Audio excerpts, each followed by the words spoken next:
Over the past 30 years or so, the attitude towards strength and conditioning has changed dramatically, and it is still improving rapidly to this day. And this is because sports science is a relatively new discipline. In the past, athletes and coaches of various sports refrained from engaging in strength training and power training for that matter because they were afraid of getting muscle bound and stiff and having their performance negatively affected. Today, however, there is overwhelming evidence that a correct approach with strength and power training actually achieves the contrary: increased mobility, increased speed, power and force production, as well as injury prevention. Sadly, however, a lot of training facilities, especially in the sport of boxing, they still stick to those outdated notions. In the sport of boxing especially, there has always been this incorrect perception that strength training equals bodybuilding. And for that reason, they would connect strength training with anything that has this massive emphasis on aesthetics instead of performance in terms of force production and speed and power and all of those things that an athlete needs. In the world of bodybuilding, there is a massive emphasis on single joint exercises, which is targeting one or few muscles at a time to improve a weak point in terms of aesthetics, and that is reasonable, of course, in their sport. But in the sport of boxing, you need to implement multi-joint exercises because not only is time a factor, but you also need a form of functional strength and power development that is applicable to your sport, and then multi-joint exercises fit better in this category. That is not to say that boxers will refrain from single joint exercises completely. It is just a matter of prioritization. They are both of high importance for different purposes.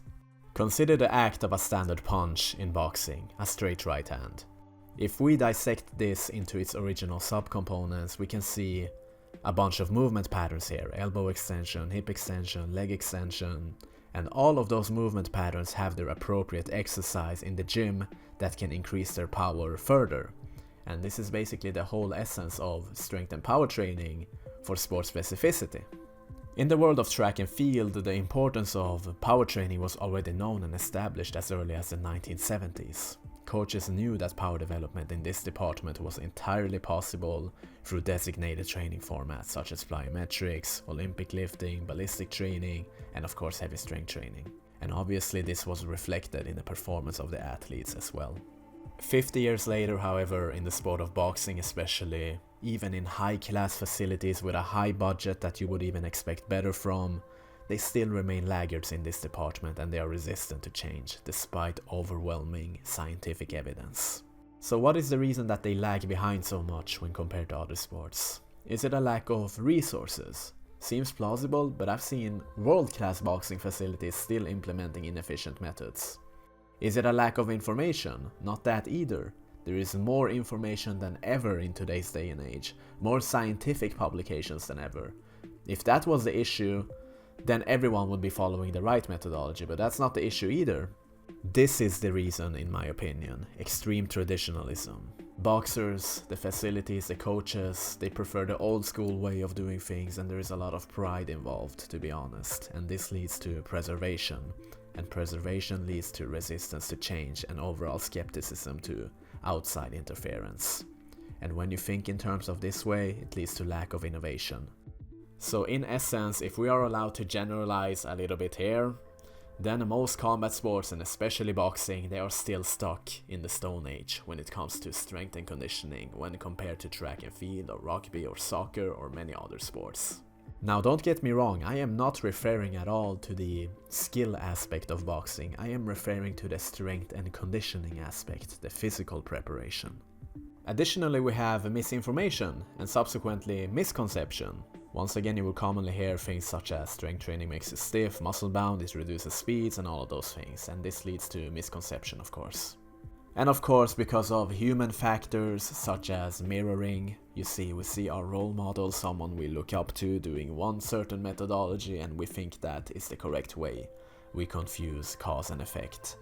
For example, Floyd Mayweather might have refrained from lifting, or Muhammad Ali might have refrained from lifting. All they did was sit-ups or the jumping rope and running, and we think that this is the appropriate method, like the basic template that everyone should follow.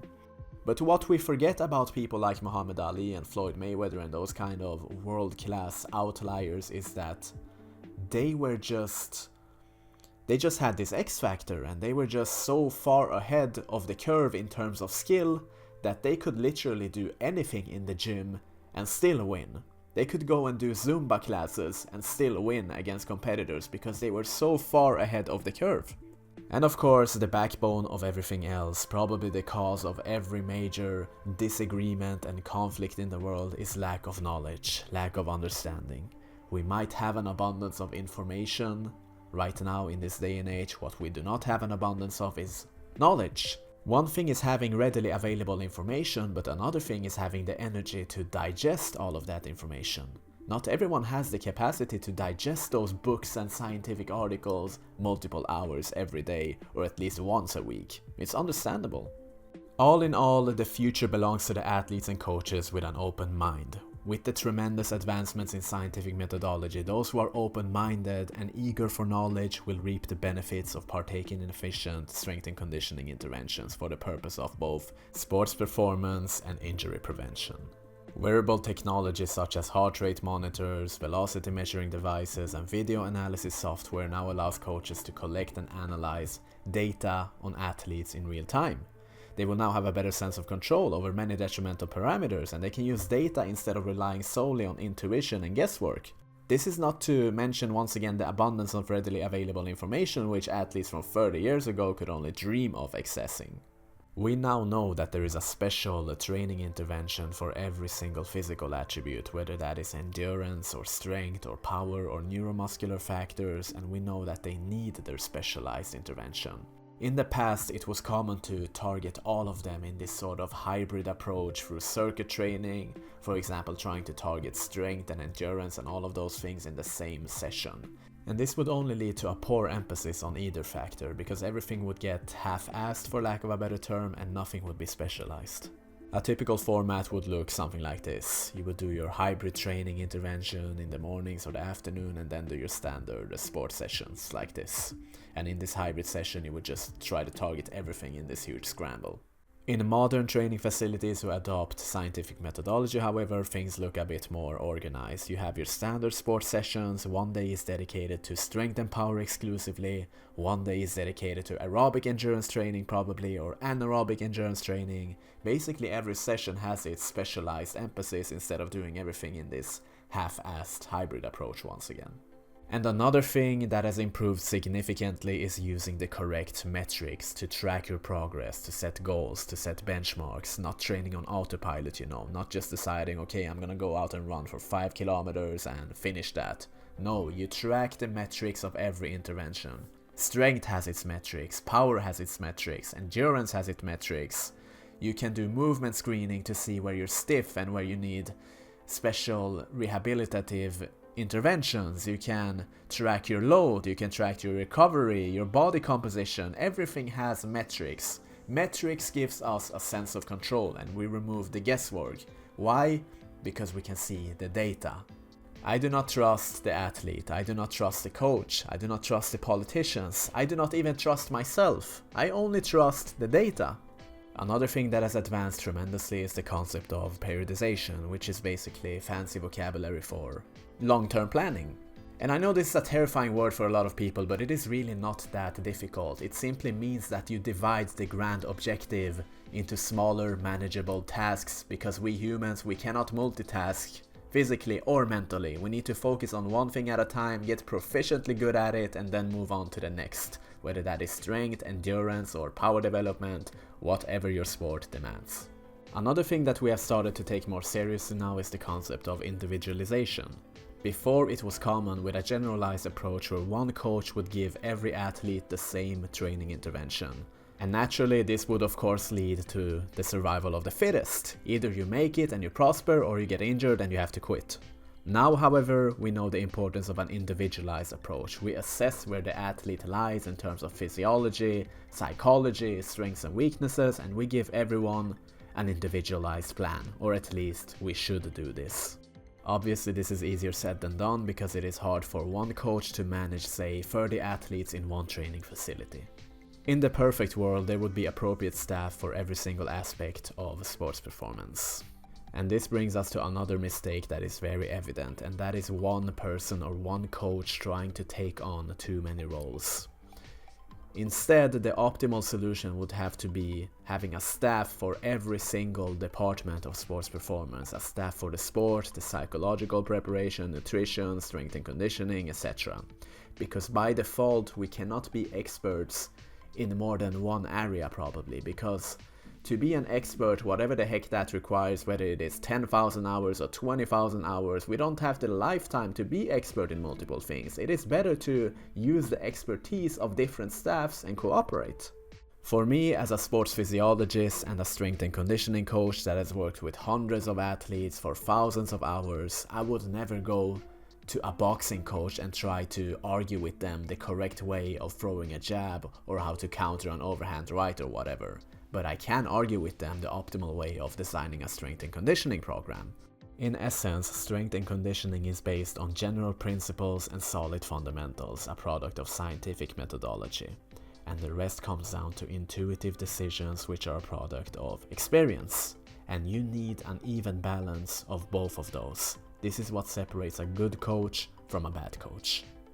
If you only rely on experience but do not adopt science, this will cost you mistakes, and only the selected few will prevail while everyone else get injured. In contrast, if you only rely on scientific methodology and theory but you lack practical experience, what are you gonna do when you're in a live situation with an elite athlete in front of you and you're gonna teach them the power clean or whatever it is? How will the concept of individualization or the sliding filament theory help you there? How do you connect the dots? Do you see what I mean? You need both of those aspects in line to be successful as a strength and conditioning coach, in my view. Now let's answer the ever-discussed question, to what extent should you prioritize your sport versus strength and conditioning, that is physical attributes, in a sport like boxing for instance? Is it a 50-50 kind of matter, or 60-10, or 80-20? There is no easy answer, it is too contextual.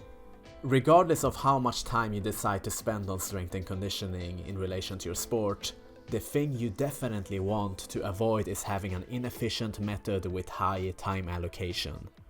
Because this only leads to minimal to no sport-specific improvement, which is an opportunity cost and it is time poorly spent. This is the pitfall that many, if not the majority of athletes fall into, and that is because they are not educated in the topic. And that is why it is such a bad idea to go at it alone without having help from a coach, a strength and conditioning coach, or at least studying the methodology on yourself while you actively engage in it.